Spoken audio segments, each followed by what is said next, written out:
सांगमाने विवाह घर रे वर्षा हेबा एहा केते दूर शुभ केते दूर अशुभ आपण माने कोन जानिछंती। आजिका समय रे अधिकांश लोकंकर विवाह समय रे वर्षा होई थाए। सेतमळे लोक माने ताकू थटा मजारे कही थांती कि तू छोट बेले बहुत घियो कोरुओ खाइछु सेथि पई तो बाहाघर रे वर्षा हेउची। आ जदि कि छोट पिला अधिक घियो कोरुओ खाई थाए ताहले माँ माने कि अजा आई माने मना करि थांती कि घियो कोरुओ बेसी खाना नहले तो बाहाघर रे बहुत अधिक वर्षा हेबो। यह केते दूर ठीक सतरे कौन घियो कोरुओ खाइबा द्वारा वर्षा होई थाए। आ जदि तुम बाहाघर रे वर्षा हेउची ताहा शुभ ना अशुभ जानिबा आजिर एई वीडियो माध्यम रे। सेथि पई मु आपण मानकु रिक्वेस्ट करिबी आपण माने वीडियोटी को शेष पर्यंत निश्चित भाव में देखिए। जदि वीडियोटी आपण मानकु भल लागिबो लाइक टिए मध्य करिदेबे। सांग माने मु विश्वजीत आपण मानकु स्वागत करुछि मोर एक नुआ वीडियो रे। तो चलंतु सांग माने आजिर वीडियोटी आरंभ करिबा। सांग माने आधुनिक जुग रे टेक्नोलोजी रो जेते उन्नति हेले भी लोके पाणीपाग सूचना को न देखी प्रथमे ज्योतिषंक उपदेश नहीं थांती।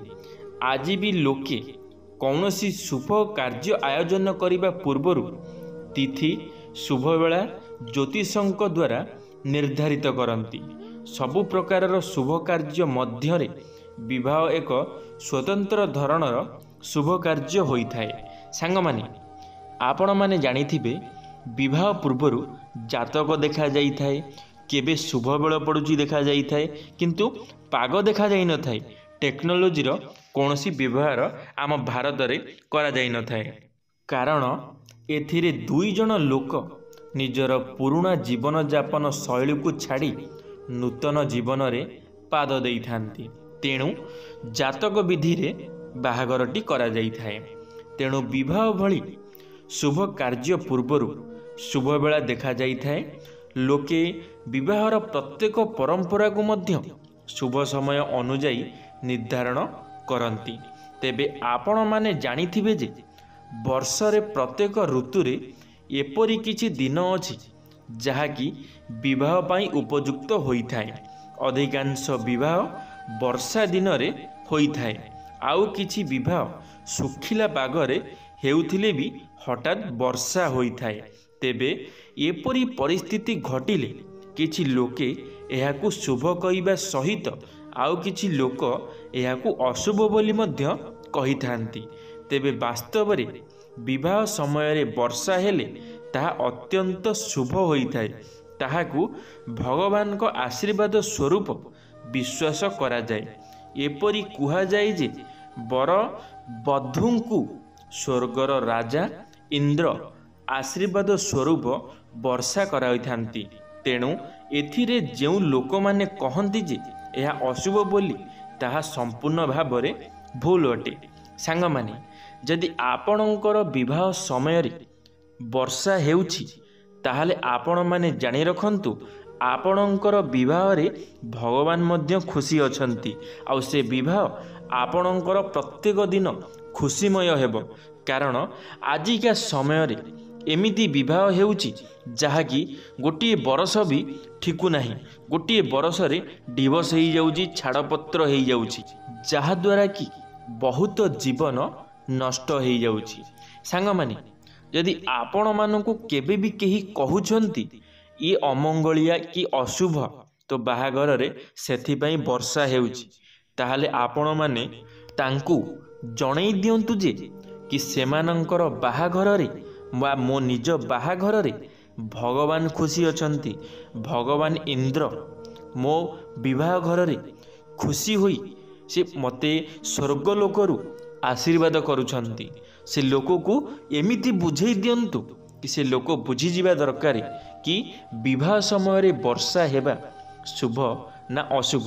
आउ आपण मानकर जो छोट बेले आपणकर घर लोक बापा माँ माने कही थांती कि घियो खाइबा द्वारा ବର୍ଷା ହୋଇଥାଏ। ଏହା ତ ଆମ ପୂର୍ବପୁରୁଷ ମାନେ କହି ଆସିଛନ୍ତି। ଏହା କେତେ ଦୂର ସତ ଏହା ତ ଆମକୁ ଜଣା ନାହିଁ, କିନ୍ତୁ କିଛି ମାତ୍ରାରେ ଏହି କଥାଟି ସତ ହୋଇଥାଏ। ଲୋକମାନେ ଆଜି ବି ଏହି କଥାଟିକୁ ମାନି ଆସୁଛନ୍ତି। ଯଦି ଆମେମାନେ ଛୋଟବେଳେ ଯେତେବେଳେ ବାଲ୍ୟବେଳେ ଆମେ ଯଦି ଘିଅ କରୁ ଅଧିକ ଖାଇଥିବୁ, ତାହେଲେ ଆମ ବିବାହ ସମୟରେ ବର୍ଷା ନିଶ୍ଚିତ ଭାବରେ ହୋଇଥାଏ।